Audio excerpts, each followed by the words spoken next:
করবো, এটা মাপ নাই।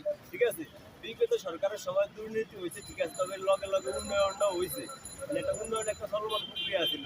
কিন্তু এই সরকারের সময় দেখছি ওই উন্নয়নটা একদম ফুল স্টপ হয়ে গেছে। ঠিক আছে, উন্নয়ন বলতে কিছুই নাই। 5 মাসে মনে হয় একটা ইটও লাগাইতে পারেনি বাংলাদেশ। যথেষ্ট ধ্বংস করছে কিন্তু উন্নয়ন করতে পারে না। আর এই সরকারের এক উপদেষ্টা আছে নির্লজ্জ, আসিফ মাহমুদ। ধরেন 4 লাখ টাকার কম্বল দিতে যায় 5 লাখ টাকার বিমান ভাড়া দিয়া। ঠিক আছে, আর বলে আমরা উন্নয়ন দেখতাম যাই। এই তোরা কি উন্নয়ন করছস? বিগত সরকার করিয়া দিয়া গেছে আর এরা এই উন্নয়ন দেয়। লজ্জা শরম বলতে কিছুই নাই। নিজেরা যদি কিছু একটা করতো আর ওরা দেখতে পাইতো তাহলে একটা মানাইতো। আওয়ামী লীগের সরকারের উন্নয়ন ওরা চাইতো যায় হেলিকপ্টার দিয়া।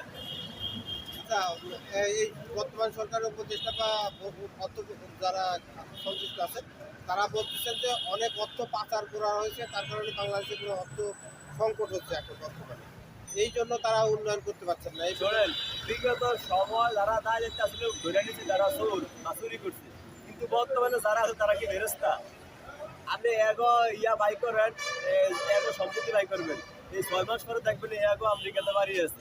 ওই জায়গা গেলে সবই একই কথা কয়। বাইরে সুন্দর পাইলে পুরো ভাটায় হয়, কিন্তু জায়গা গেলে সব এক।